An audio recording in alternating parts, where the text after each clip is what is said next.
Q&A, karena setiap pertanyaan selalu ada jawaban. Dipandu oleh Yohana Margareta.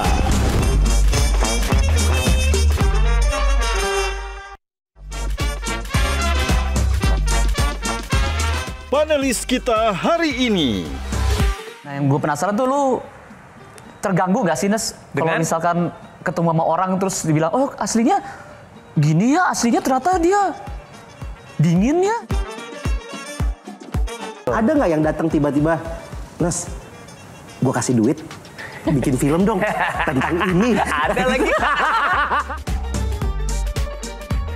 Ernest khusus stand up komedi, tapi tiba-tiba Ernest loncat ke film. Nggak pernah kebayang waktu itu bahwa Ernest lari ke film. Biasanya gimmick dikasih skrip. Ya. Ini gimmick nggak ada skripnya. Betul. Nggak apa-apa. Yang penting penonton bayarnya nggak ada perempuan juga. Nggak. Kayak dulu mudanya kenapa? Kok miring?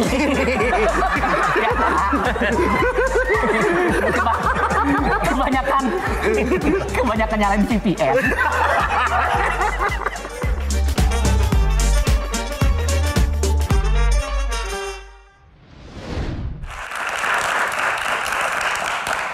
Halo, apa kabar pemirsa? Berjumpa lagi bersama saya Yohana Margareta dalam program spesial Metro TV Q&A, karena setiap pertanyaan selalu ada jawaban. Dan terima kasih kepada pemirsa yang sudah setia menonton Q&A, dan terima kasih untuk para penonton yang ada di sini, teman-teman mahasiswa di Jakarta. Terima kasih teman-teman, tepuk tangannya mana? Dan tentu saja kali ini saya tidak sendiri ya, seperti biasa ada panelis yang luar biasa menemani kita di Q&A kali ini. Tepuk tangan yang paling meriah dong buat Gian. Idola Gensi Kang Maman. Tepuk tangan. Yang paling akhir Ge Pamungkas.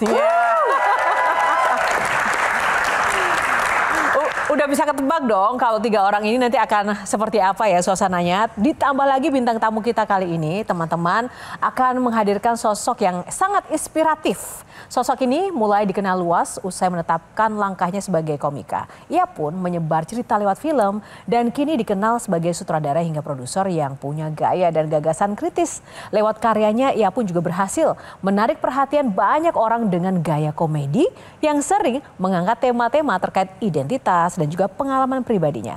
Apakah ia masih sekritis dulu atau justru semakin agak lain nih dari yang kita kenal? Siapakah sosok yang satu ini? Kita simak dulu cuplikan berikut ini. Cari pakai mata. Papa, semut itu bisa duduk nggak ya? Laundry. Ya. Bentar Mas.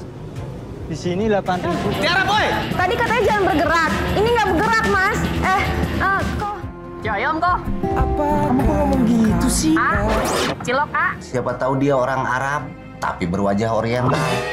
Kalian semua kemari. Enggak lihat ya? Itu ada koko-koko manis. Kamu kayaknya gendutan ya. Kamu udah cantik, cocok lagi. Ini bukan film art kan? Komersil Pak, komersil. Bilang film yang ingin mendapatkan gadis. Mereka semua itu takut dan kakak. Rumah hantu kita viral. viral. Aku ada usul, agak lain memang. Ini pasti berhasil. Tepuk tangan dong.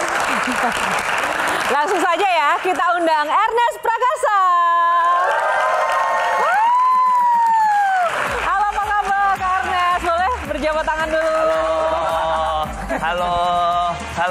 Emang agak lain. Silakan langsung duduk aja. Aku mau nanya dulu 3 panelis, 1 kata tentang Ernest. Waduh, visioner. Visioner, oh wow. Makasih. Kang Maman, 1 kata soal Ernest. Sayang banget sama istrinya. Itu kata. Oh, banyak. Itu kata ya? Banyak, 1. Oh, detail. Detail. Oke, G. Lovely. Awkward sih, Ge. Agak awkward sih, Ge. Gimana? Benar semua tapi yang Ya nggak tahu lah, biar orang yang nilai ya. Nah, Kak Ernest langsung aja kita pengen banget nih update kehidupan, karir dan juga karya-karya terkini. Kita penasaran juga dan juga kehidupan tidak hanya di dunia nyata ya, tapi di kehidupan di media sosial. Nah, ini agak narik nafas. Tapi sebelumnya aku mau nanya deh, Kak Ernest ini kan dulunya tadi kita sempat lihat profil di videonya sebagai komika yang jadi produser sukses juga, sutradara juga. Kalau bisa melihat diri Kak Ernest sekarang, masihkah melihat dirimu sebagai komika yang bisa membuat orang tertawa atau produser yang mulai jarang senyum karena mumet begitu? Nah, sekarang yang mana? Ekstrim ya pilihannya yang bikin orang ketawa sama. Tapi sebenarnya nggak banyak orang tahu komika itu di panggung bikin orang ketawa, di balik panggung kita mumet, bener gak? Itu gitu. Orang banyak nggak tahu mumet juga. Nah, tapi Ernest begitu? Aku sebenarnya apapun yang dikerjakan pada dasarnya kan emang ya senangnya total ya. Jadi karena nggak suka setengah-setengah, jadi sekarang karena lagi total di film makanya stand up-nya lagi agak ditinggal dulu gitu. Karena butuh fokus dan energi yang besar untuk bisa stand up secara konsisten gitu. Nah, Ernest itu kan kalau misalnya di publik itu kan pribadi yang lucu, komikal begitu. Tapi aslinya tuh gimana sih kalau sedang bekerja itu galak kah emang? Coba Gege tolong testimoni Gege Pamungkas. Nggak, kesannya kayak kalau misalkan komika itu kehidupan aslinya bakal ketawa-ketawa terus gitu. Badut sulap setiap hari ada orang ulang tahun kayak gitu ya. Tapi enggak. Ernest tuh gimana aslinya di balik layar? Pendiam. Ngomong kalau misalkan memang ada yang menarik. Menarik. Gitu. Maksudnya kan kita bisa tahu lah zaman sekarang kan ada orang yang suka melakukan basa-basi, paling basi tuh ada gitu. Nah, kalau Ernest tuh nggak kayak gitu. Nah, yang gue penasaran tuh lu terganggu nggak sih, Nes? Kalau misalkan ketemu sama orang terus dibilang, "Oh, aslinya gini ya, aslinya ternyata dia dingin ya." Gak gitu. Selucu di medsos. Berharapnya gitu. Kayak di panggung gitu. Atau lu kalau misalkan ketemu orang karena lu udah ada label komedian, lu ketemu orang kayak, "Hai, apa kabar?" Terus buang-buang rule of three gitu tiba-tiba. Sebenarnya itu persepsi umum sih dan miskonsepsi yang sangat lazim sebenarnya. Pikir tuh orang kalau komedian di panggung gitu terus ketemu aslinya tuh bakal lucu, bakal seru. Kenyataannya sih mungkin dua hal ya. Pertama, untuk bisa lucu tuh biasanya orang punya banyak trauma dan luka ya biasanya ya. Aslinya tuh udah dark duluan sebenarnya. Kedua, ketika orang melucu sebagai sebuah profesi, sebagian besar tuh ya melucu tuh ketika kerja. Jadi sehari-hari udah males. Tapi ada beberapa orang-orang tertentu yang memang bawaannya tuh happy-nya kalau dia ngelucu terus. Contoh Panji misalnya kan. Panji kan mau dimanapun ngelucu. Tapi kalau Raditya Dika misalnya ketemu sehari-hari pasti cemberut mulu. Ini menariknya adalah sosok Ernest yang pendiam, yang detail, serius. Seperti itu yang tadi dibilang Ge Pamungkas. Tapi kalau di medsos tuh kan bawel ya. Bawel, punya nyali, menyuarakan, mengkritik sesuatu yang terkait dengan sosial, politik, kebangsaan. Nggak takut apa akan berdampak pada kehidupan pribadi, karir begitu? Jawaban versi santainya gatel aja gitu. Kayaknya kalau nggak disampaikan unek-uneknya tuh gitu. Kalau orang merasa dirinya seniman tuh punya tanggung jawab untuk menyuarakan suara rakyat lah gitu. Dan ini bukan sesuatu yang aku state sendiri buat aku, nggak. Dari zaman kita mundur, dari zaman Yunani kuno juga yang menyuarakan kritik terhadap pemerintah itu ya seniman teater di panggung, komedi yang menyindir-nyindir kebijakan pemerintah ketika itu. Jadi seniman tuh pada kitanya seniman itu memang punya tanggung jawab untuk bersuara sebenarnya. Justru seniman yang tidak bersuara yang aneh. Oh gitu, ada nggak di Indonesia? Oh banyak. Itu namanya pantomim, nggak masalah. Bukan. Sekarang lu gimana caranya pantomim menyuarakan kalau misalkan Indonesia tidak baik-baik saja gimana? Bukan pantomim. Tapi itu pilihan karir. Artinya aku paham ya, tadi bersuara ada resikonya, tidak bersuara lebih aman, ya itu pilihan lah. Ada backingan nggak sih kenapa jadi akhirnya nggak takut bersuara? Backingan saya adalah Tuhan. Gian, backingannya siapa? Sangar banget. Apa? Backingannya siapa? Pancasila. Silakan Gian. Kok Ernest kan bersuara nih. Kadang-kadang pasti kan terkesannya berpihak ke sana, ke sini. Betul. Ada nggak yang datang tiba-tiba, "Nes, gue kasih duit, bikin film dong tentang ini." Ada lagi. Cuman aku rasa itu bukan sesuatu yang aneh ya. Maksudnya terutama di kemarin pas zaman-zaman Pilpres kan. Pasti filmmaker, produser, sutradara akan ada aja lah yang ngajakin, bikin dong soft sell aja, nggak usah terlalu menonjolkan. Tapi sebenarnya arahnya ke sana ya. Kalau buat aku sih alasannya, sorry nih kita Imajinari 1 tahun cuma bisa bikin 2 film, jadi film kita udah kita tentukan. Walaupun bayarannya gitu. gede, berapa ditawarin Kak waktu itu? Uang tuh buat apa sih? Enggak yakin. Enggak, benar serius. Kita nggak mungkin nanya lo itu siapa, tapi minimal pernah ditawari seberapa besar sih? Ya aku nggak akan sebut lah. Sebenarnya kalau masalah budget, terutama terkait politik, dari mulai bikin film pendek buat YouTube, buzzer dan segala macam, ya memang enggak gitu. Maksudnya ya kita, karena menurutku sekali kita kesana itu akan mengekang, akan membuat kita nggak lagi bebas ngomong gitu. Oke. Kang Maman? Tadi disebutkan seniman itu tanggung jawabnya bersuara dan basisnya itu karena luka, karena dark. Sedark apa sih pengalamannya Ernest sampai bersuara seperti itu? Terutama berkaitan dengan soal minoritas yang selalu dimunculkan dengan satir. Bagus pertanyaan karena sangat relevan sama masa laluku sebagai keturunan Cina yang besar di era Orde Baru. Kita kan boro-boro bersuara ya Kang. Ngerayain Imlek aja nggak boleh dulu teman-teman. Jadi sekarang itu ketika kita udah punya kemewahan buat bersuara, masa sih kita nggak pakai gitu loh. Dulu di zaman Orde Baru, bersuara vokal itu taruhannya nyawa gitu lah. Maksudnya nggak ada sosial media dulu ya. Jurnalis atau aktivis itu bertaruh dengan nyawa setiap hari gitu di era itu. Nah kita sekarang udah mulai bisa untuk menyuarakan sesuatu dengan platform sosial media, dengan demokrasi yang ada sekarang. Masa sih kita nggak manfaatin gitu? Kok bisa jadi ke stand up padahal waktu itu audisi VJ MTV? Ya, Papa, semua cowok juga red flag. Tinggal pilih aja mau red flag yang kayak gimana.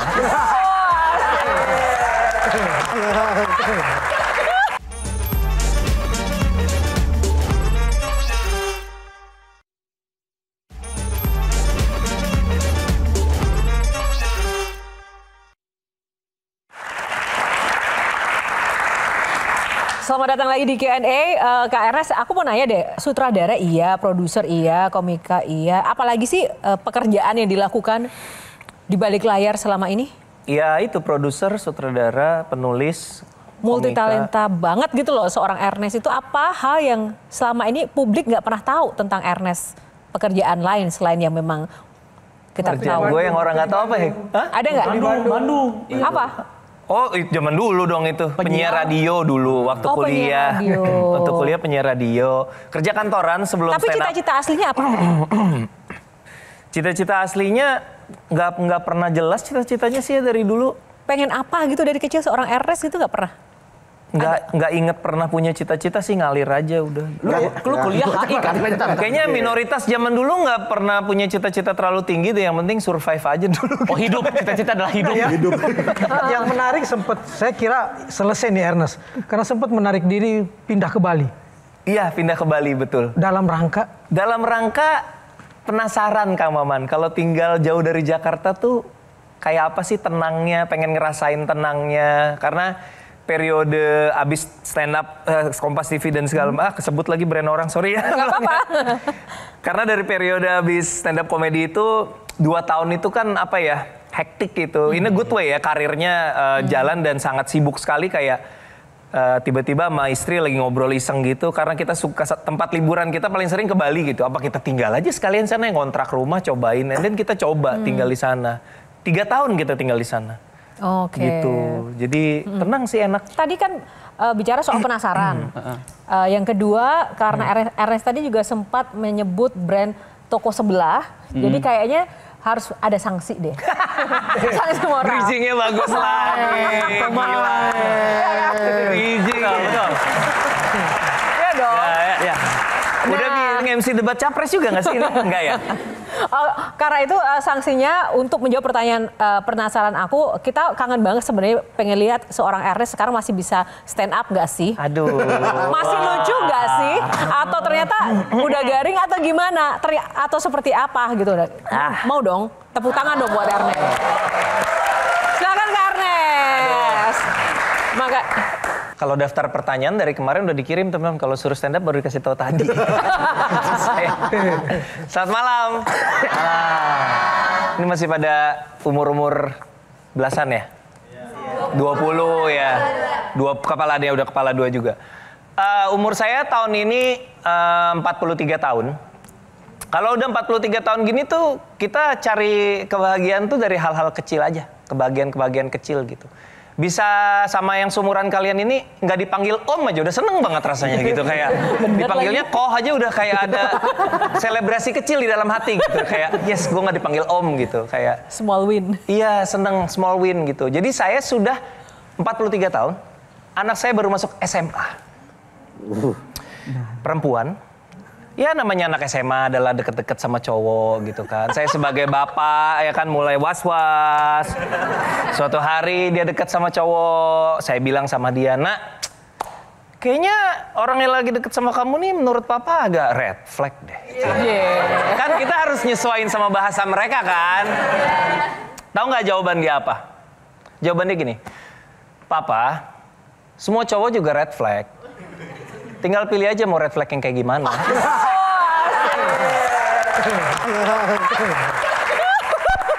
Saya cuma membayangkan seandainya kasus ini terjadinya saya ke papa saya gitu.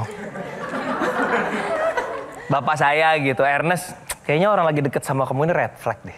Terus saya jawab gitu, papa semua cewek juga red flag, tinggal pilih aja mau red flag yang kayak gimana. Yang terjadi berikutnya kayaknya red blood, ditampol. Saya itu aja, terima kasih semuanya. Gimana teman-teman? Lumayan lah ya. Seru ya, tepuk tangan lagi dong. Gimana Gi? Kok bisa jadi ke stand up padahal waktu itu audisi VJ MTV? Ya, itu kan jadul banget Pak. Dulu zaman saya kuliah tuh VJ MTV itu kayak puncak kekerenan manusia gitu kan. Kayak era itu sempet ikut, baru habis post IG. Sempat waktu kuliah ada audisi VJ MTV datang ke Bandung. Aku kuliah di Bandung jadi aku ikutan gitu audisi. Nah berarti kan tadi kalau Ernest bilang gak punya cita-cita, terus kenapa pengen? Kan ketika itu lagi siaran radio Gian. Anak-anak penyiar kan pada ikut semua ya, kita FOMO aja, ikut aja. Terkait dengan stand up barusan, susah nggak sih sebenarnya mempersiapkan materi stand up? Tantangan terbesar kalau bagi seorang Ernest itu apa? Tantangan terbesar itu sebenarnya jujur ya, kalau mau sejujur-jujurnya, semakin hidup nyaman semakin nggak punya keresahan. Kan dulu keresahanku banyak karena dari zaman kecil dibully terus sampai gede. Terus merintis karir juga banyak keresahan lah secara ekonomi gitu kan. Jadi banyak bahan buat ditulis jadi materi stand up. Kalau sekarang kan udah lebih nyaman, udah lebih stabil, udah lebih jarang punya keresahan. Jadi lebih susah nyari materi sebenarnya. Saya masih penasaran. Kami pernah 2016 atau berapa ke Nusa Tenggara Timur, ke Kupang. Saya bicara buku, sampai sekarang saya masih bicara buku. Angga bicara film. Dan masih gitu kan. Ernest khusus stand up komedi. Tapi tiba-tiba Ernest loncat ke film. Nggak pernah kebayang waktu itu bahwa Ernest lari ke film.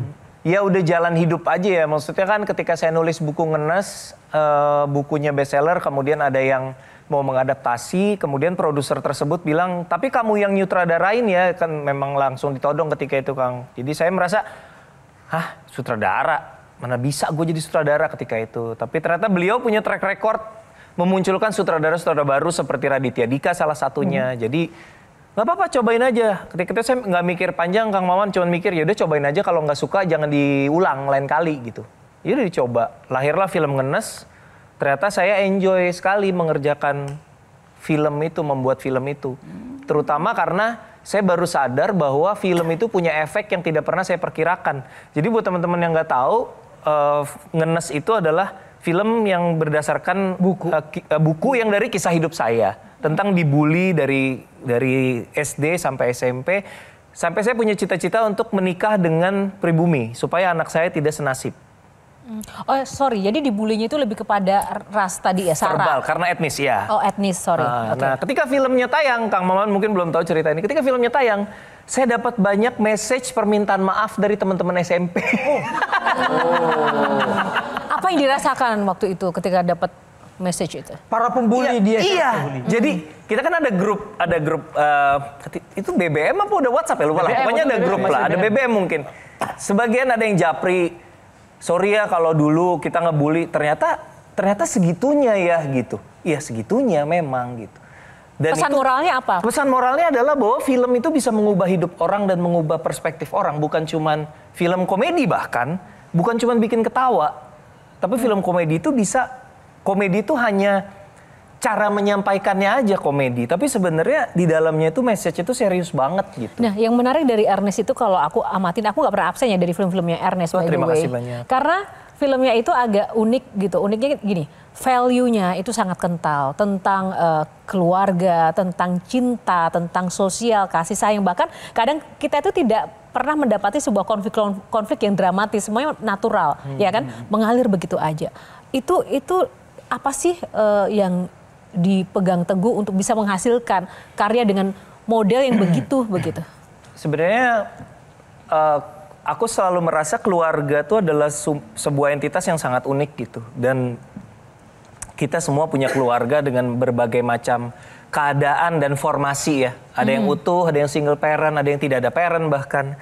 Dan aku merasa itu sebagai sumber cerita yang nggak pernah habis gitu. Jadi kalau misalnya kita bisa cerita sesuatu yang dekat, kenapa harus cari yang jauh-jauh sih? Nah biasanya sumbernya itu dari pengalaman sekitar, buku, medsos, novel atau apa? Pengalaman atau pengamatan? Pengamatan. Oh ya kalau cek toko sebelah kan buatku deket sekali karena aku dari kecil mamahku memang punya toko sembako. Walaupun aku nggak disuruh nerusin, tapi aku tumbuh besar di sebuah toko sembako. Jadi tahu keadaannya seperti apa.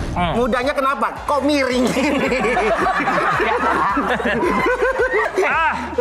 Lobet. Wow. Old money. Saya kalau lobet beli baru.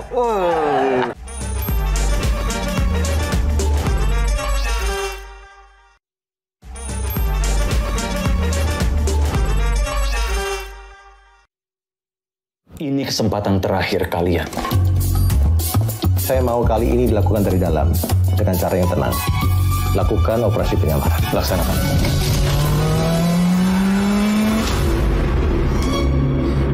Saya Ayu. Iya, kelihatan. Ini yang dua lagi nggak kau tanya namanya? Itu teman kamu siapa namanya? Orangnya ada loh bang ini. Panti ini sudah beroperasi sejak 15 tahun yang lalu. Tugas kalian adalah mengumpulkan informasi sebanyak mungkin tentang pembunuh Freddy. Kalian berdua masuk sebagai penghuni. Gila kok ya, nggak mungkin lakunya sama dia kakek-kakek lah. Berjemur dulu ya Opa ya. Tahu gimana keadaannya? Kacau. Kalau kalian gagal, penyamaran kalian terbongkar. Bukan hanya karir kalian yang selesai. Jadi kayak mana nih? Kalau gini kan berarti kita gagal. Menyala pantiku. Kok bau anjing ya?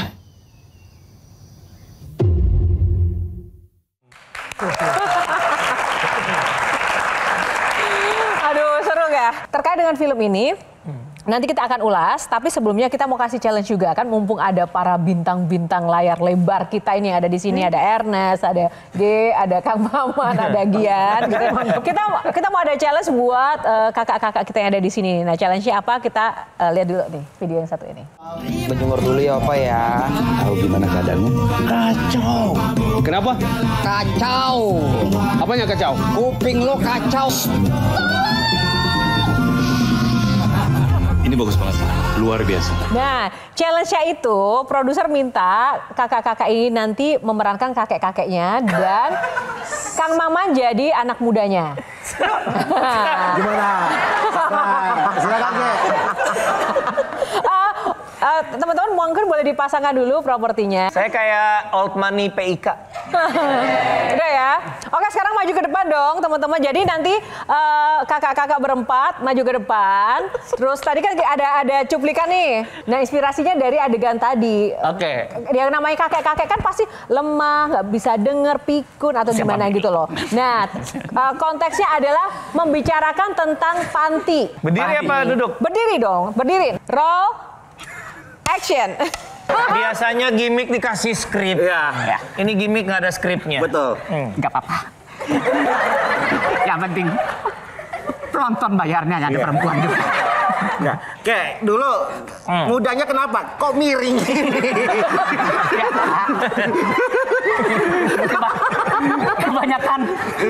Kebanyakan nyalain VPN.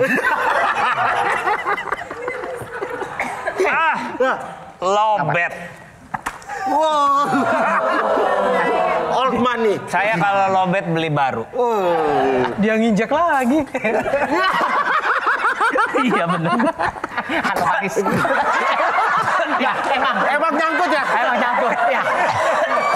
Nah, masa ngomong gini? Pasti kena gigi palsu ya. Enggak, ini panjang masuk ke mulut tuh. Oh iya emang gitu, makanya iya. Kamu sekarang kayak kakek-kakek tukang ngajarin kungfu. Saya logo Mr. Sarmento. Tapi ini anak muda mau ngapain? Iya. Bentar dulu, aku belum komentarin kamu ya. Kenapa kamu ini? Kenapa? Kulit Ambon Batak tapi kok alis aborigin? Kamu ini. Nah, konsepnya bagaimana ya? Albino. Ya. Tapi gini kek, yang tua kita, kok yang botak dia? Kenapa kamu? Masih muda udah menopause kenapa? Jelaskan jadi panti. Sibuk kamu? Iya. Bukan apa-apa, ini masuk mulut rambut-rambut ini. Oh iya. Kamu bagaimana perasaan kamu itu? Kamu masih muda sekarang, kegiatan kamu apa? Jawab. Kamu kok mikir? Kesannya waktu masih muda tuh lama sekali. Itu apa sih? Itu motif apa nih? Iya. Suasana bangsa hari ini. Acak adul. Ya, anak muda, kamu jangan terlalu serius seperti itu. Kamu jangan terlalu Thank you. Kapan lagi ya ngerjain Ernest ya? Tapi gimana Kang Maman? Kang Maman, walaupun ini cuma role play biasa, tapi kan rasanya acting yang harus improvisasi tanpa ada skenario kayak gitu, bisa kebayang nggak sih di dunia perfilman, apalagi menjadi sutradara kayak Ernest ini pasti nggak mudah. Kelihatan siapa aktornya, siapa yang bukan kan. Begitu tanpa skenario pun bisa jadi gitu kan. Langsung ngeblend. Itu yang menarik. Kalau kamu harus ditulis dulu ya. Nah ini menarik relate dengan filmnya Ernest tadi ya. Salah satu hal yang aku juga garis bawahi dalam memilih pemeran di situ, Ernest selalu mengangkat sosok-sosok yang baru, yang mungkin banyak yang mungkin tidak dikenal sama orang. Bahkan Ernest sering sekali membesarkan orang-orang melalui filmnya Ernest. Ada nggak sih alasan-alasan tertentu memilih pemeran tuh harus seperti apa? Pemeran film itu kan sebenarnya yang nomor satu, ada dua elemen kan. Yang pertama skillnya, tentunya skill actingnya, of course. Yang kedua adalah kecocokan dia dengan karakternya. Kadang-kadang ada yang skill actingnya bagus, tapi pas kita coba untuk karakter tersebut kok kayaknya bukan seperti ini yang kami bayangkan ketika baca skripnya gitu. Jadi kalau skill actingnya bagus, kecocokan dia dengan karakternya bagus, ya itulah yang terutama gitu. Kadang-kadang ada faktor lain, tapi buat kami pribadi di Imaginary sih nggak terlalu kayak jumlah followers, misalnya seberapa populer gitu. Nah kalau tentang film yang agak lain, yang ini yang agak lain yang kedua ini. Yang kedua ini apa yang bikin agak lain? Pertama-tama dari segi konsep, kita bukan sequel. Jadi kita konsep agak lain itu sejak awal dirancang seperti terinspirasi dari Warkop DKI. Ketika mereka memulai film baru ya kita mulai aja baru ceritanya. Jadi ya tidak ada kait sangkut pautnya dengan cerita sebelumnya gitu. Jadi kalau sebelumnya mereka jaga rumah hantu, selesai petualangan itu ya selesai. Di sini mereka jadi detektif mencari pembunuh yang bersembunyi di panti jompo gitu. Konsepnya itu sesuatu yang baru banget. Kita coba untuk jalani di film kedua ini ya semoga jadi sesuatu yang refreshing gitu. Jadi kita tetap setiap cerita bisa start fresh, bisa clean slate, bisa mikir ide yang exciting tanpa terikat sama cerita sebelumnya. Itu penting sih buat kami gitu. Lebih susah mengarahkan aktor profesional atau komika atau mungkin pendatang-pendatang baru sih? Pasti pendatang baru. Pendatang baru kan jam terbang ya. Kalau dibandingkan komika sama aktor lebih susah yang mana? Lebih susah komika lah. Kalau komika biasanya kalau untuk peran-peran kadang-kadang yang trik itu naruh komika di peran drama itu kadang-kadang penonton yang kadang-kadang nggak terima. Jadi harusnya scene-nya drama orang nontonnya ketawa. Itu yang kadang-kadang susah gitu, tricky. Kalau ngeliat Gian ini? Gian sih buat lighting tim cocok sih kayaknya. Dia fisiknya kayaknya kuat sih. Kebetulan aku udah belajar wardrobe kok. Kamu ya dari lighting wardrobe. Oke Gian. Nggak, tadi aku pengen nanyanya adalah pada saat mau mulai tour ada cuplikan di titik kumpul ya, bertanya sama istri. Pada saat mau masuk ke dunia film ngobrol juga nggak? Ngobrol pasti, Tapi ngobrolnya lebih di sisi ini kayaknya belum pernah dibahas deh. Ngobrolnya di sisi ketika saya menjadi aktor. Karena konsekuensi menjadi aktor kan harus kadang-kadang bermesraan dengan perempuan lain. Nah, itu yang menjadi perdebatan di awal. Karena awalnya saya sebagai aktor merasa, ya aku kan aktor, bebas dong. Gitu ya. Kamu kok nggak dukung karir aku gitu. Awalnya perdebatannya seperti itu. Terus dia bilang, ya bukan yang nggak dukung karir, aku kan waktu itu mau sama kamu bukan aktor. Kalau kamu aktor belum tentu aku mau. So it's fair gitu loh. Istilah bahasa Inggrisnya, I did not sign up for this version of you.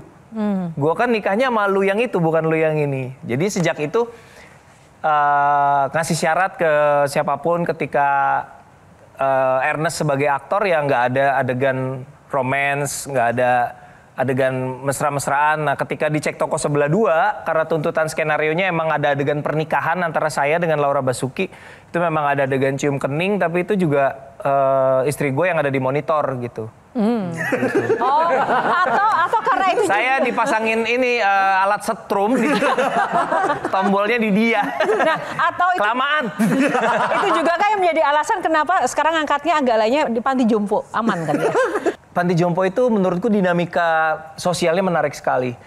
Di satu sisi seolah-olah orang Indonesia tuh merasa kalau naruh orang tua di panti jompo tuh kayak terbengkalai gitu, kayak ngebuang gitu. Padahal banyak orang tua di panti jompo lebih memilih untuk berada di situ daripada tinggal sama anaknya nggak keurus. Di situ dia ada yang ngurus, ada rekan-rekan sebaya bercanda bareng. Jadi ternyata tidak, panti jompo itu bukan tempat yang persepsi sebagian orang termasuk saya kayak kasihan ya ditaruh di panti jompo nggak diurus sama keluarga. Ternyata di panti jompo kita datang pas kita survei lokasi, teman-teman datang ke panti jompo, mereka lagi main piano sambil main kayak keyboard gitu sambil nyanyi-nyanyi gitu, kayak ternyata ya sebagian happy juga. Mungkin ada yang sedih karena berpisah sama anak ya, tapi banyak juga yang terlihat menjalani hari dengan riang gitu. Nah, tapi goals dari Agak Lain 2 ini apa? Yang juga membedakan dari film lainnya? Nggak, sebenarnya kalau Agak Lain, mau film yang kedua, mau film yang sebelumnya, goalsnya adalah bikin penonton ketawa sengakak-ngakaknya. Ketika dirimu selesai nonton filmnya Reza dan mengatakan ini bagus tanpa tapi. Iya. Tapi belum tentu juga akan laku misalnya. Iya betul. Nah bagaimana dengan ini? Bagus tanpa tapi kah? Nanyanya ke yang bikin. Ya tentu terbaik sedunia. Ini karena film itu kan industri, tentu penonton, keberlangsungan industri tentu kan dari bisnis ya. Maksudnya penonton yang banyak akan membuat, kalau buat kami pribadi seperti yang terbukti dari track record kami, penonton yang banyak itu akan mensubsidi keberanian kami. Jadi kalau teman-teman mungkin perhatiin film-film kita nggak semuanya laku kok. Sebelum film ini ada Tinggal Meninggal yang juga bukan film box office. Sebelumnya ada Cinta Tak Sinda drama Korea yang bukan juga box office. Tapi dengan adanya film seperti Agak Lain, Kakak Bos kemarin hampir 900.000 penonton, kita jadi dapat modal buat ya udah nih ini kan udah menghasilkan. Yuk kita sambil nyoba yang terus bereksplorasi dan terus mencoba sesuatu yang baru. Toh kalau misalnya nanti ini tidak berhasil secara bisnis, toh kan kemarin udah sukses gitu. Jadi gitu sih kira-kira, saling mensubsidi. Film Agak Lain 2 ini, lu kan sebagai produser ya? Produser atau eksekutif? Sorry. Produser. Seberapa besarkah campur tangan lu terhadap proses kreatif? Apakah semuanya diacok atau ada campur tangan lu nih? Soalnya kan kita tahu nih ada beberapa produser kan kalau misalkan dalam dunia perfilman kan harusnya produser kan tidak campur tangan. Iya. Tapi faktanya di Indonesia tuh banyak tuh sutradara yang dibungkam. Serem banget tuh. Serem banget tuh. Iya makanya gue pengen tahu nih. Dibungkam.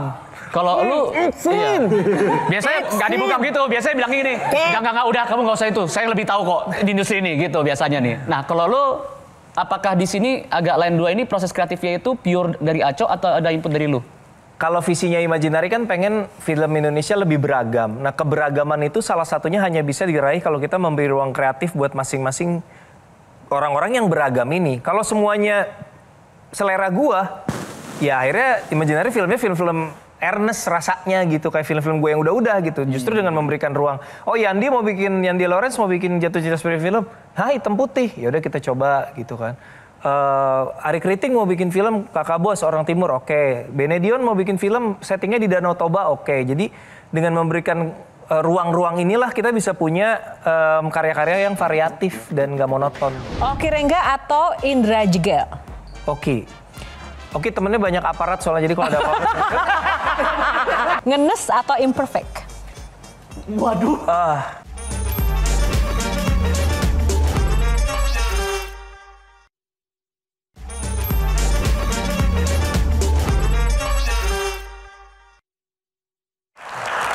Ya, kembali di Q&A. Sebelum nanti saya lempar ke panelis, saya mau tanya dulu. Menurut Ernest tuh komika yang aktingnya paling keren? Siapa Ernest? Kalau dari pengalaman saya sih sejauh ini dalam konteks film-film imajinari mungkin Boris Bokir. Boris Bokir ya? Boris Bokir. Oh, nah bicara soal Boris Bokir nih, ini jawab singkat ya, sesingkat mungkin. Boris Bokir atau Oki Rengga? Secara acting?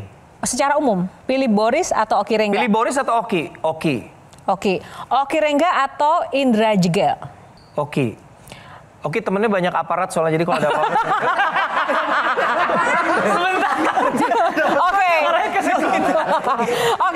Oke, kita minoritas cari aman aja lah. Masih Oki ya?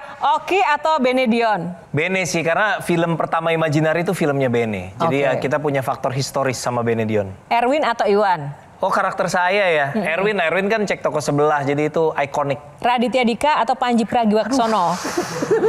Ini baru ngeri sih. Radit. Karena Panji udah terlalu narsis sih, udahlah Radit aja. Ngenes atau imperfect? Waduh. Ini jahat banget nih. Yang satu buatan dia. Satu film gue, satu film bini gue. Iya, itu makanya. Kalau secara sentimental pasti Ngenes karena film pertama, tapi secara crafting, secara filmmaking, imperfect film terbaik saya menurut saya. Ya, gitu. Kalau hanya ada dua pilihan. Imperfect deh. Biar tidur aman. Biar kebagian selimut. Kebagian selimut ya. Oke, G, mau nanya apa ke Ernest? Yang gue penasaran gini, Nas.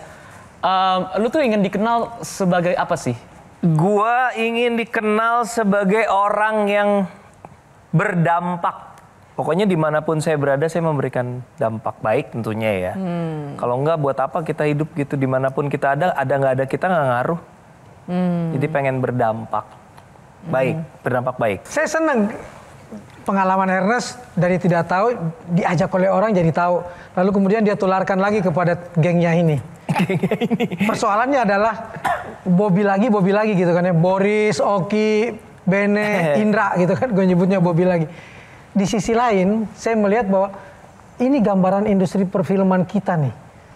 Geng-gengan. Oke. Ya, apakah karena memang masih seperti itu? Kalau aku ngejawabnya Kang Maman, kalau soal geng-gengan mungkin terdengar diplomatis, tapi ini sejujur-jujurnya aku bisa jawab. Mengerjakan film itu adalah sebuah hal yang lama, capek, stressful, dan kita pengen dikelilingi sama orang-orang yang nyaman kerja bareng kita. Kita nyaman kerja sama dia. Jadi chemistry pribadi itu krusial sekali karena kita nggak bisa milih orang hanya berdasarkan dia jago atau dia hebat. Tapi kalau nggak klik tuh capek kerjanya. Karena ini tuh bukan urusan seminggu 2 minggu gitu. Itu di sisi apa? Saya kan kenapa? Saya belasan tahun di bawah manajemen Anda. Kenapa? Saya nggak pernah jadi peran utama di film Anda. Berarti Anda tidak nyaman dengan saya ya? Gini. Tapi kan sering ada di film saya walaupun bukan pemeran utama. Itu di sisi positifnya geng-gengan itu. Menurutku iya. Saya pernah di rumah produksi dan lain sebagainya. Ada sisi negatifnya geng-gengan. Karena jadi tidak membuka diri pada orang lain. Bukan itunya. Bukan. Apanya? Kalau tiba-tiba dirimu dizolimi, entah itu oleh resim, entah itu oleh penonton, geng lain itu diem aja. Oh. Tapi kalau gengnya dia yang digituin, rasanya Indonesia yang ada masalah. Iya. Masuk akal. Tapi sebenarnya kan kalau kita konteksnya industri film sebenarnya imajinari sih cukup luas juga Kang Maman. Maksudnya nggak seluruhnya mainnya sama komika terus gitu. Kayak film Jatuh Cinta seperti film-film juga kita kerjasama sama Yandi Lawrence. Filmku yang setelah agak lain ini juga drummernya Seringai, Eddie Kemot. Jadi bukan ibaratnya bukan inner circle anak stand up. Tapi gitu. kan dirimu jarang dipuji oleh yang bukan inner circle. Tapi dirimu berani memuji kayak kemarin memuji filmnya Reisa yang pertama. Jarang saya dengar orang kalau beda grup memuji grup lain. Sehebat apapun dia. Betul. Saya tidak hidup untuk pujian, Kang Maman.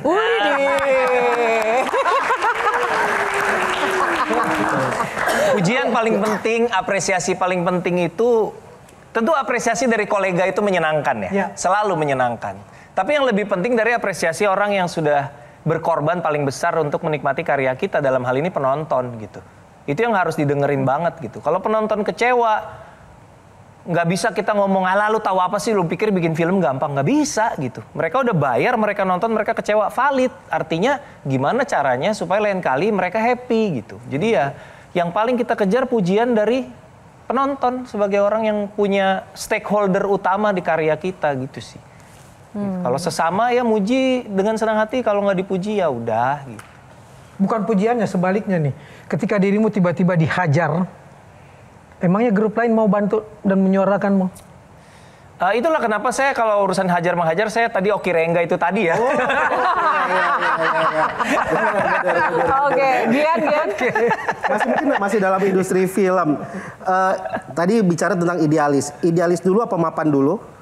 Karena kalau kita bicara filmmaker di luar sana, mungkin ada yang berpikir kayak, ya gue pengen idealis, tapi belum punya modal. Betul. Pertanyaan pertama, idealis dulu atau mapan dulu? Dan yang kedua adalah bagaimana buat filmmaker di luar sana yang mungkin pengen mempertahankan idealisnya tapi tidak punya rumah atau tidak punya modal.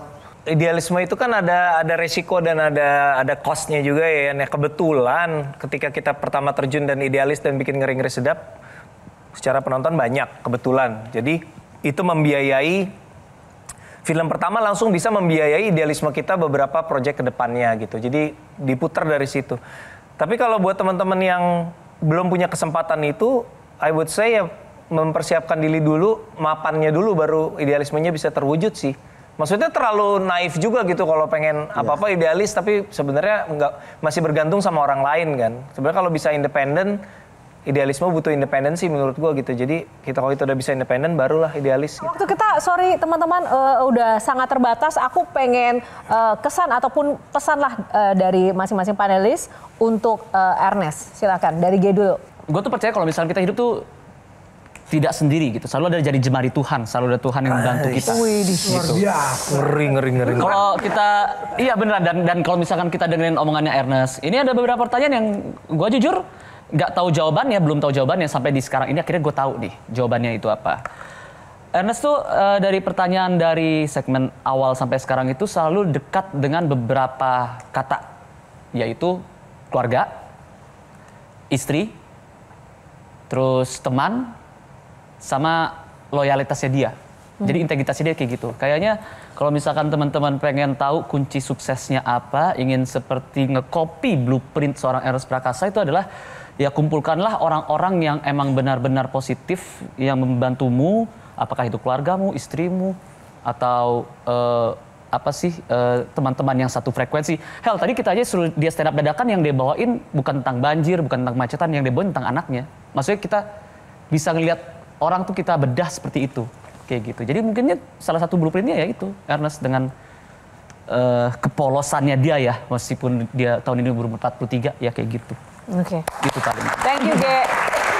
Sangat komprehensif ya, luar biasa panelis yang satu ini. Kalau Kang Maman? Seperti yang diceritakan dengan pengalaman dark di Bully itu, mudah-mudahan film-filmnya Ernest terus menyuarakan soal itu, karena itu masalah yang masih besar banget buat negeri ini. Itu yang pertama. Yang kedua, kalau ada orang mau cuci duit bikin film, tolak ya. Thank you. Terlalu relate. Gen. Kalau kita melihat perjalanan karir dari Ko Ernest ini adalah orang yang suka memberikan kesempatan banyak orang, dan kita bisa lihat dari film-filmnya dan terus seperti itu Ko. Amin. Terus menjadi apa ya? Diberkati untuk memberkati. Di kesempatan ini gue juga mau terima kasih buat Ko Ernest, karena Ko Ernest panggung pertama stand up gue yang gue rasain terbesar adalah panggungnya Ko Ernest, Mermelek Tour 2012.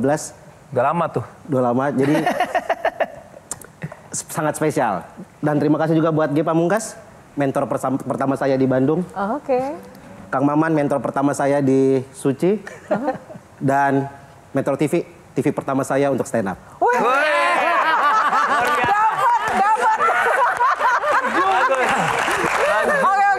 Thank you teman-teman panelis. Kak Ernest silakan menyampaikan pesan kehidupan untuk teman-teman dan ajakan untuk nonton Agak Lain 2. Mungkin kalau aku pesannya buat teman-teman yang masih pada muda-muda ini, aku memegang teguh sebuah quote dari Tan Malaka ya. Kalau kata Tan Malaka bilang, idealisme adalah kemewahan terakhir yang dimiliki oleh pemuda. Gitu. Jadi kalau memang masih muda, idealislah. Itu.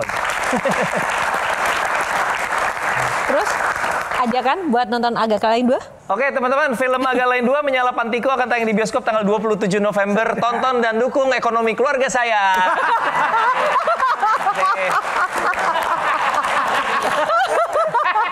Tolong biayai idealisme ini ya. Idealisme mahal teman-teman. Aduh, emang bintang tamu kita kali ini agak lain. Tepuk tangan sekali lagi buat Ernest. Thank you Ernest, thank you teman-teman, mahasiswa dan panelis, tepuk tangan juga nih. Trio lucu. Terima kasih semuanya dan terima kasih untuk Anda pemirsa Q&A yang menyaksikan Q&A malam ini. Semoga memberikan inspirasi dan juga berdampak mungkin apa yang tadi kita diskusikan melalui bintang tamu Ernest dan juga teman-teman yang ada di sini. Dan jangan lupa tetap nonton Q&A setiap hari Minggu. Mewakili kru yang bertugas, saya Yohana Margareta undur diri. Terima kasih atas kebersamaannya. Sampai jumpa lagi. Bye. Thank you Kak Ernest.